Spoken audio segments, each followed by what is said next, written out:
hace un rato merodeando entre pilas de libros, buscando algo que leer. Encontré este libro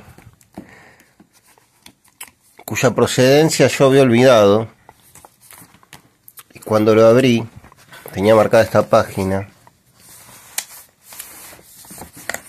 en un poema de Francisco López Merino. Entonces yo recordé de dónde había provenido este libro. Este libro yo se lo compré a un hombre que se llama Iván, y a quien yo le decía el caminante.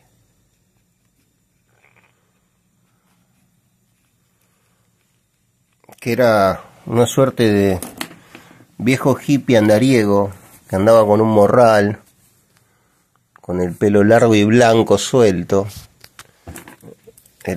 Ahora no sé por qué me ha dado por dibujar y por escribir en estas sesiones. Este era Iván. Era una especie de viejo hippie que solía caminar las calles de la ciudad y bueno, y él siempre traía libros, él vendía libros. Y si hablo de él en tiempo pasado es porque dejé de verlo yo. Porque, bueno, éramos amigos, pero un día por una especie de confusión absurda y muy tonta, yo creo que él se ofendió, aunque nunca me lo dijo, y desapareció para siempre. Él tenía colgado un morral siempre. Y en ese morral tenía, bueno, lapicitos de colores, qué sé yo, curitas, no sé, un espejito, y entre esas cosas siempre traía libros para vender. Y yo siempre le compraba libros. Y en ese momento yo estaba escribiendo una serie de artículos sobre escritores, sobre poetas olvidados o poetas de otra época. Y yo estaba considerando la posibilidad de escribir un artículo sobre Francisco López Merino. Y estaba decidiendo si iba a hacer ese artículo sobre López Merino o sobre algún otro autor cuyo nombre rondaba mi cabeza.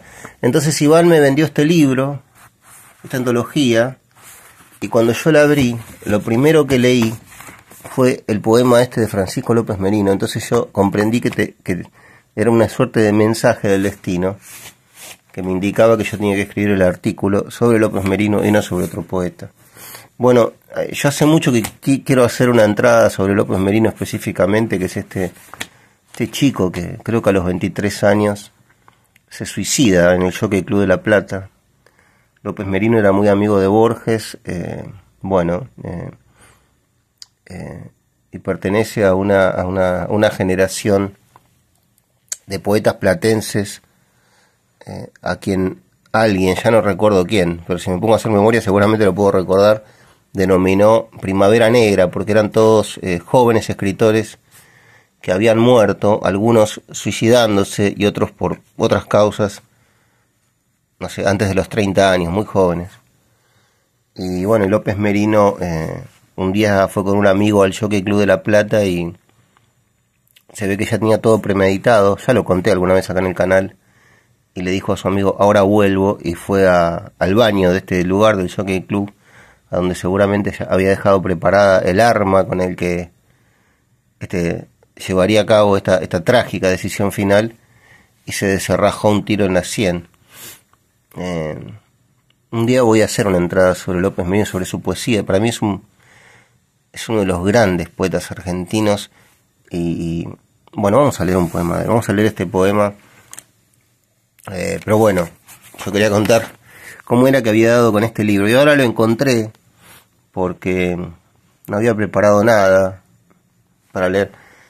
Me encontré con este libro que se llama El Sol, que prácticamente me lo encontré tirado, y bueno, quería revisarlo acá con ustedes, pero vamos a leer un poema de López Merino que se llama, bueno, Estampa, y dice: siempre estás como ausente de la tarde, que el lago, invisible y lejano, recogerá tu imagen. líquido estremecido por un perfil tan vago, se tornará sensible cuando los astros bajen. Temo quebrar la magia de tus vírgenes sendas, con la torpe palabra que mi labio pronuncia. Tendré que ser más leve para que me comprendas, o tú bajar al mundo como hoja que renuncia. Siempre estás como ausente de la tarde, que brisa, se lleva tu silencio cargado de leyendas. De paisajes soñados se nutre tu sonrisa. Tendré que ser más leve para que me comprendas. Bueno, es un poeta extraordinario, López Merino.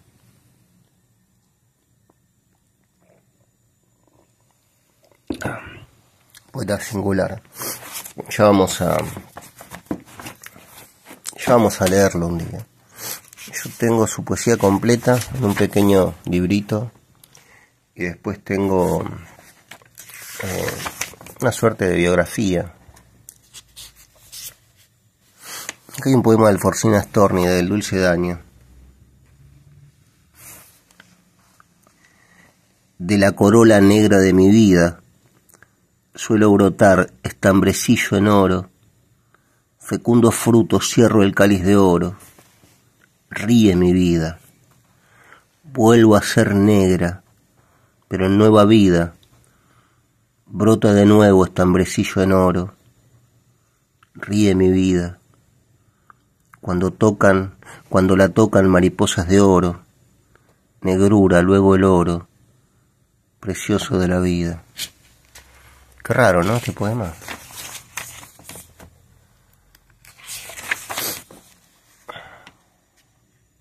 Realmente era una lástima que Iván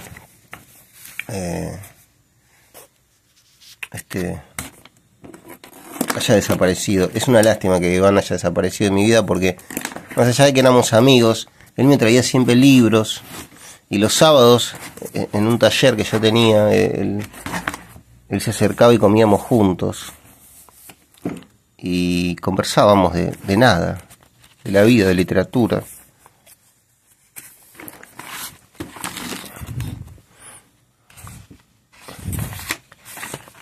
Iván el Caminante. Yo le había hecho algunos poemas, pero ahora no los recuerdo. Bueno, no importa. Bueno.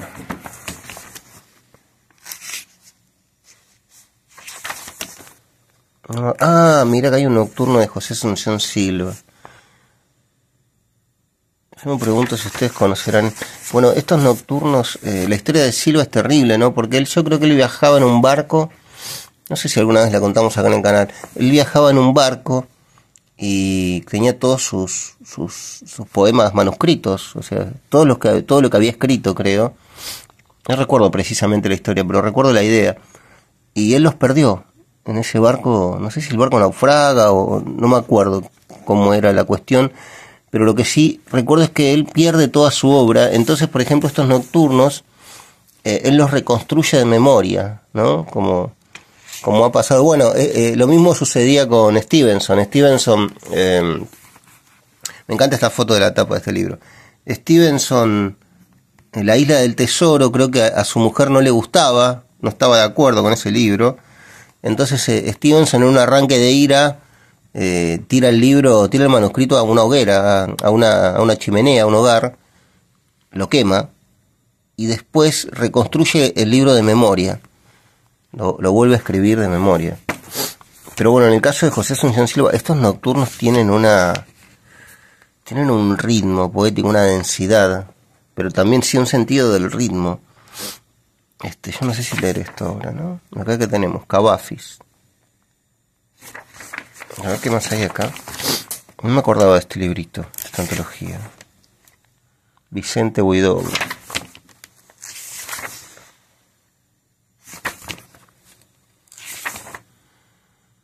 Acá tenemos Góngora también.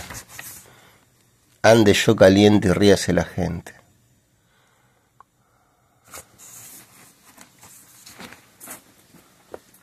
Ándeme yo caliente y ríase la gente. Traten otros del gobierno, del mundo y sus monarquías, mientras gobiernas mis días, mantequillas y pan tierno, en las mañanas de invierno, naranjada y aguardiente, y ríase la gente. Coma en dorada vajilla el príncipe mil cuidados, como píldoras dorados que yo en mi pobre mesilla quiero más una morcilla que en el asador reviente, y ríase la gente. Bueno, pero vamos a leer ese nocturno de José Asunción Silva. Hace frío de noche, es de madrugada. Yo me estoy tomando un café con un poquito de whisky. Acá, en este sector del mundo que yo habito, está empezando el invierno.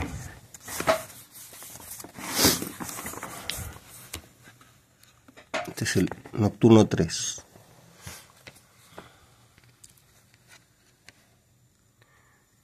Una noche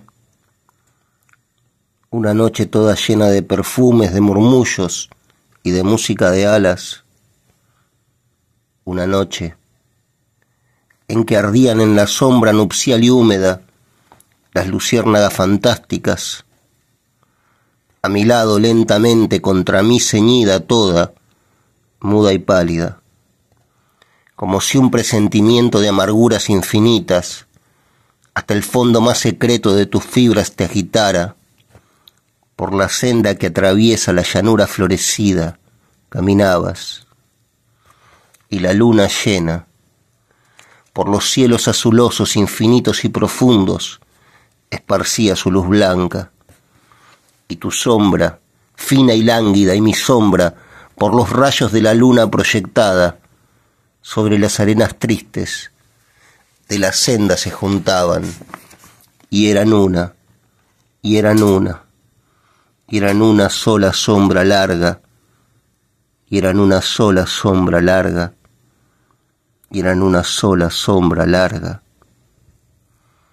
Esta noche, solo el alma, llena de las infinitas amarguras y agonías de tu muerte, separado de ti misma por la sombra, por el tiempo y la distancia, por el infinito negro, donde nuestra voz no alcanza, solo y mudo, por la senda caminaba, y se oían los ladridos de los perros a la luna pálida, y el chillido de las ranas.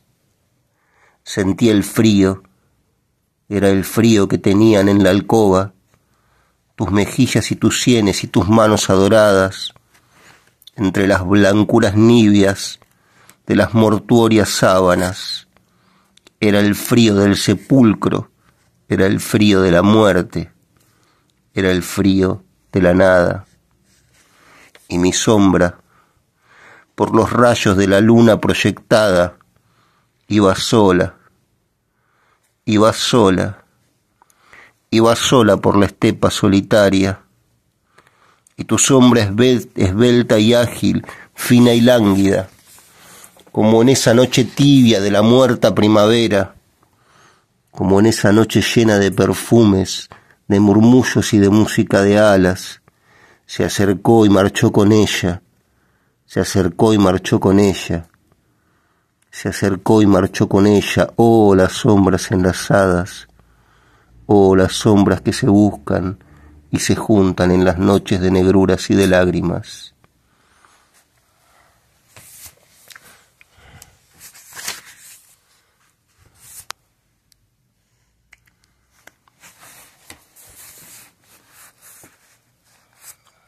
Terrible esto, ¿no? Dice, eran una sola sombra larga, eran una sola sombra larga.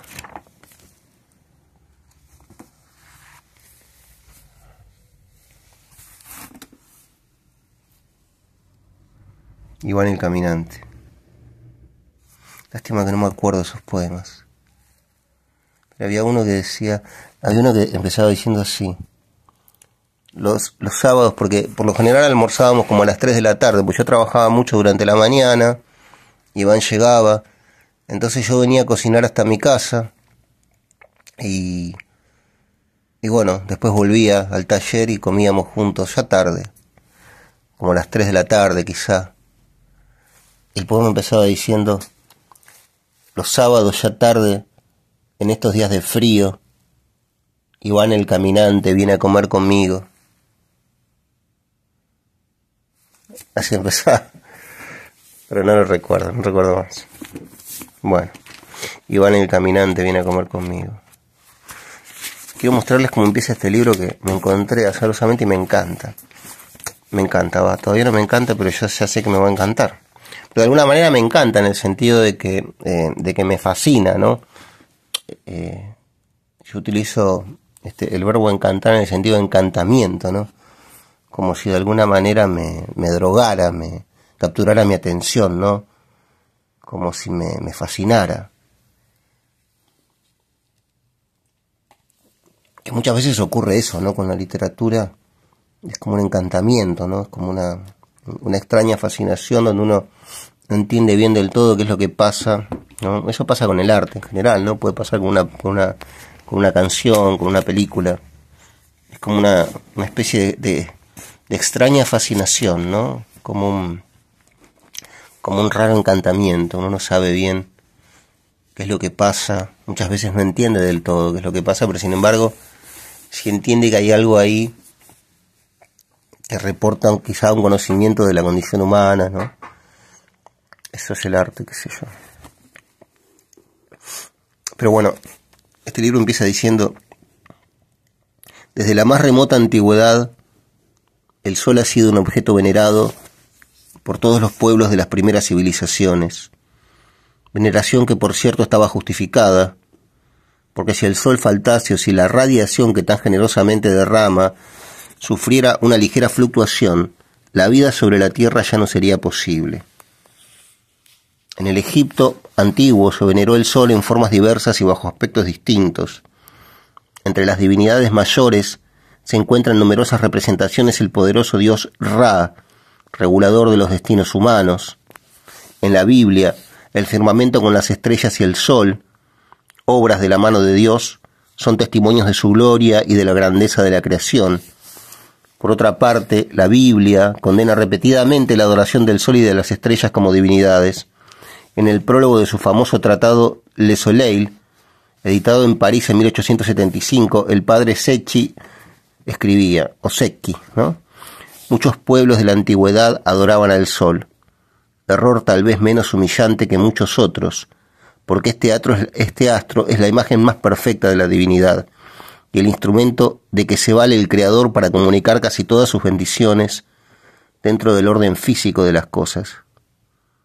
Bueno, así que nada, yo quería hacer que este libro conversara un poco quizá con la Biblia. Esto se me estaba ocurriendo, ¿no? Cuando lo leía. Y ya hemos revisado el Antiguo Egipto. A mí me gustaría hacer una entrada específica sobre cada una de las civilizaciones más primitivas, ¿no? De la Tierra. No sé si la energía me permitirá hacerlo en algún momento. La energía de que dispongo, que es ciertamente escasa. Pero bueno, este es el libro que encontré. Este es un libro que me devolvieron ahora, de Aristóteles, el tomo 1 de Gredos, de las obras completas de Aristóteles, que hacía mucho que yo había prestado y bueno, pensé que había perdido para siempre, pero ahora me lo devolvieron. Y hoy encontré también, porque estaba acá arriba, porque el otro día la utilicé para hacer esa especie de experimento con los dados, para escribir versos improvisados. Y me encontré con Una sombra ya pronto serás, de Soriano. Y me encanta cómo empieza. Voy a leer esto. Ahora voy a leer un poquito del principio. Voy a hidratarme un poco la garganta porque se me está quedando seca.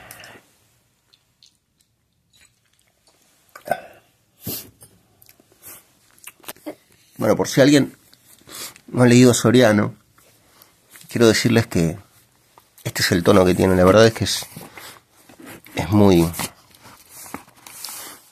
amigable Soriano. Es como un hermano. Es como un hermano. Dice: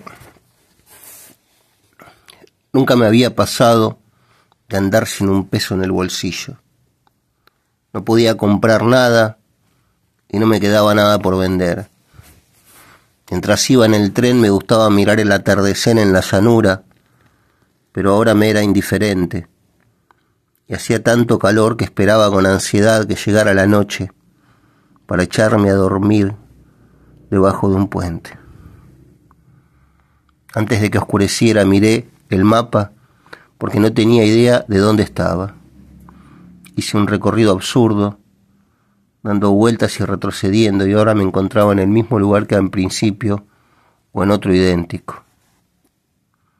Un camionero que me había acercado hasta la rotonda me dijo que encontraría una hiela a 3 o 4 kilómetros de allí, pero lo único que vi fue un arroyo que pasaba por abajo de un puente y un camino de tierra que se perdía en el horizonte. Los paisanos a caballo, seguidos por un perro mugriento, iban variando animales, y eso era todo lo que se movía en el paisaje. Así empieza una sombra ya pronto serás de Soriano, que tiene en este caso un prólogo de Sacomano, de Guillermo Sacomano. Y en ese prólogo Sacomano empieza diciendo: una sombra ya pronto serás debe ser la novela más triste que se escribió en nuestro país desde fines de los 80 hasta la fecha. Sacomano escribe esto hacia el año 2003. Bueno, ya está, no sé si voy a leer algo más. Tengo ganas de seguir leyendo. Porque como decía Baldomero, ¿no?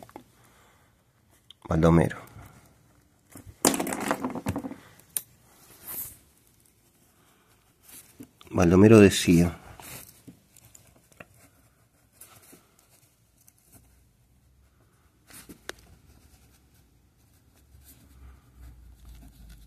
debo seguir escribiendo.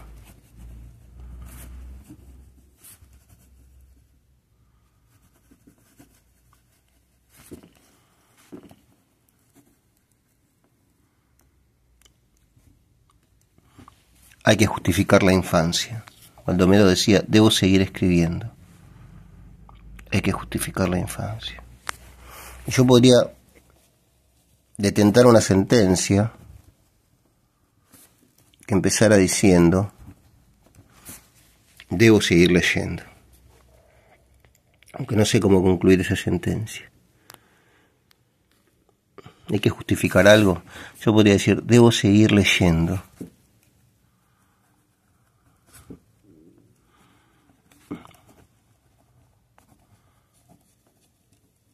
Yo diría que si hay que justificar algo, ese algo tiene que ser el presente. Debo seguir leyendo. Hay que justificar el presente.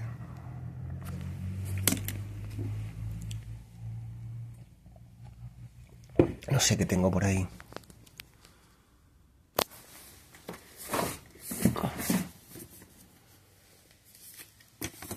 Acá hay una... Yo creo que alguna vez leímos algo de este libro. Este es una antología que en realidad es un homenaje a Arturo Cuadrado, que era un poeta español que vino a Argentina y que fundó esa editorial que se llamaba Botella al Mar, ¿no?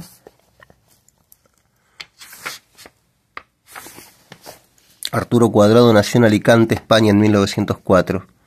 Su infancia y adolescencia transcurren en el Mediterráneo hasta 1918, año en que se traslada con su familia a Galicia.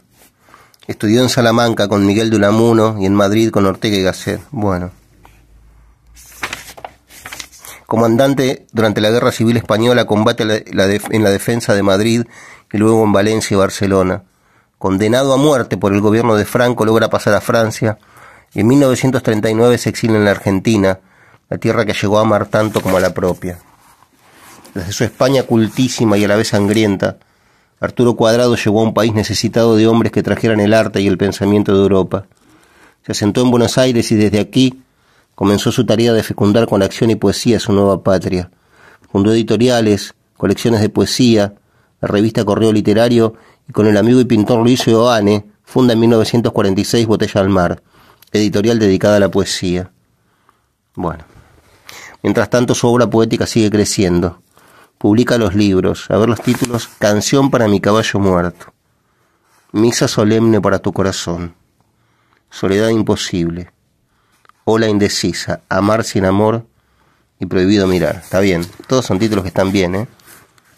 Amar sin amor quizás es el que menos me agrada, ¿no? Pero en cuanto a título, ¿no? Pero creo que todos están bien. Su oratoria fue brillante, mitad de realidad, mitad de ensueño. Transportaba al oyente a un mundo veraz y mágico al mismo tiempo. Bueno, Arturo Cuadrado falleció el 5 de agosto de 1998. Prohibido mirar, y acá hay unos versos que son de Arturo Cuadrado.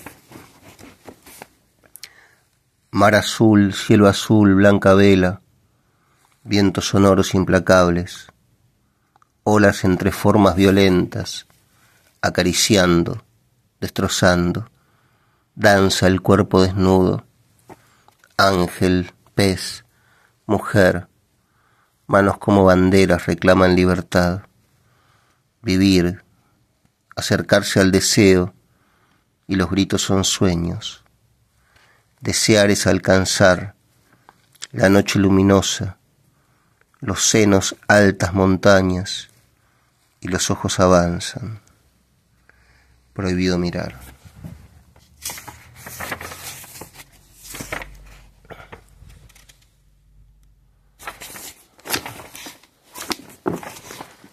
No me acuerdo qué había en este libro. Es una antología. Sí me acuerdo que había un poema de Pedro... ¿Cómo se llama? El autor de los pornosonetos. Se me fue el nombre ahora. Cristina Piña. Este se llama La casa del pasado, de Cristina Piña. A ver. No se vuelve a la casa del pasado. No se suben escaleras. Y se acaricia la felpa del sillón. No se recorre con la mano en la garganta el cuarto de los niños.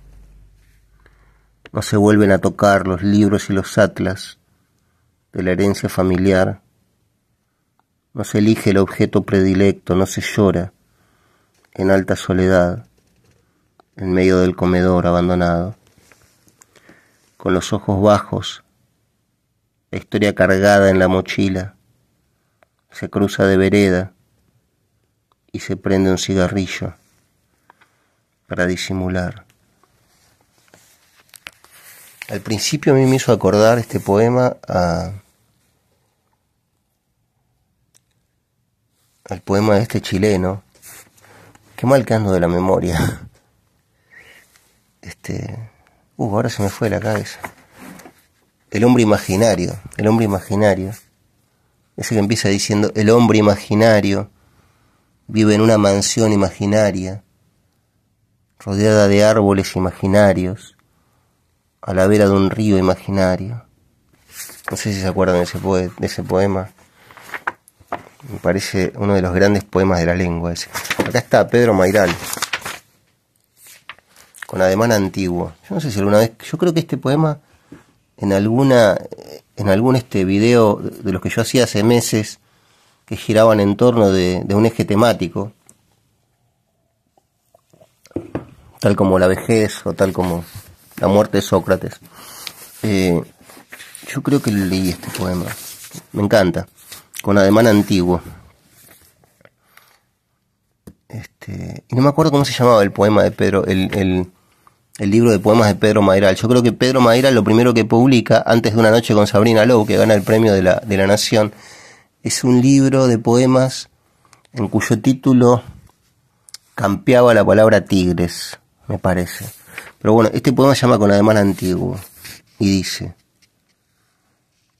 en el vapor del baño se dibuja, desnuda y luminosa. Ceremoniosamente abre una toalla azul, se inclina en una reverencia para el Dios de toda su belleza.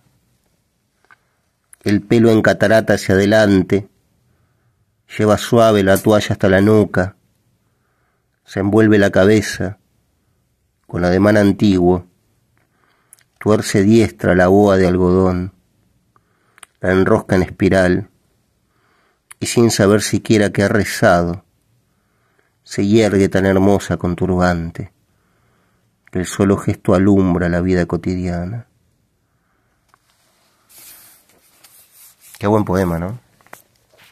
Este poema está lleno de versos en decasílabos, por ejemplo. Vamos a fijarnos cómo esa característica evidencia la formación intelectual clásica de Pedro Mayral, ¿no? Porque acá, cuando decimos en el vapor del baño se dibuja, es un endecasílabo. Y cuando dice el pelo en catarata hacia adelante, es un endecasílabo. Lleva suave la toalla hasta la nuca. Él después va y viene, ¿no? En cuanto a la extensión silábica de cada verso. Pero sin embargo está ese eje que le permite seguir adelante con solvencia en materia de, digamos, de la música, de la musicalidad poética. Y está muy bien. Y a mí me hizo acordar en un momento cuando dice, está muy bueno este poema, yo siempre vuelvo a este poema, cuando dice se envuelve la cabeza con ademán antiguo. De alguna manera es como, este ademán antiguo no es un ademán propio de esta muchacha o de esta mujer, sino que es un ademán propio de la especie, ¿no? Es un ademán antiguo porque yo interpreto que es un ademán que hicieron generaciones de mujeres o de personas que movían la cabeza de una determinada manera. Y después dice, y sin saber siquiera que ha rezado, claro, hizo una ceremonia en realidad, ¿no? Delante de un espejo. Pero acá no dice nada del espejo, me parece. No sé por qué yo me imaginé a esta mujer delante de un espejo, pero bueno.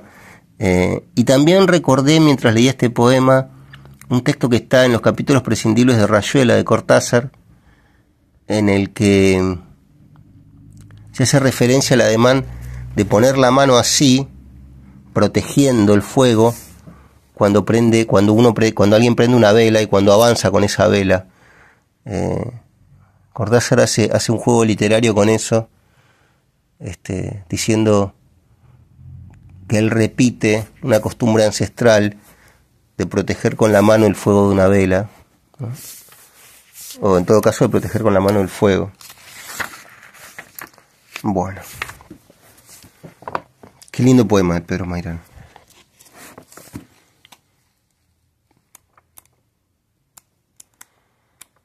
Jorge Ariel Madrazo.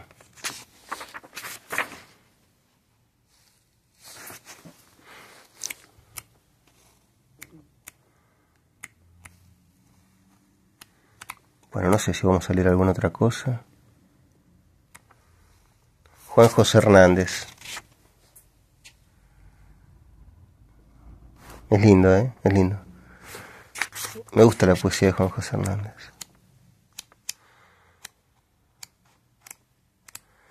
No sé qué más había acá.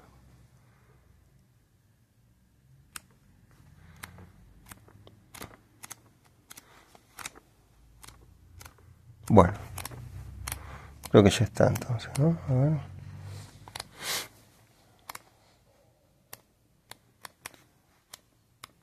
Bueno, ya está, porque vamos a estar pasando páginas. Acá está el índice, ¿no?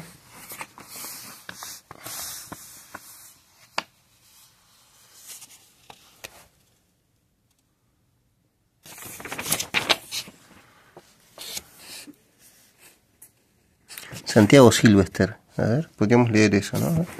359.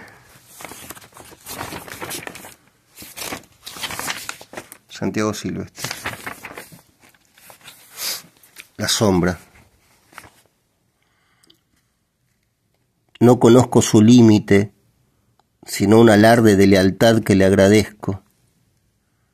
Península confiada, casa poblada de preguntas, insaciable de opciones que se desplazan por azar. Yo usurpo su dispersión. Para entender la mía, estaba previsto el espectáculo de los dos cantando a coro. Y si hallo mi identidad en su entrevista, es porque uno explica la complicación del otro. Esa es mi frontera. Yo soy su tierra natal.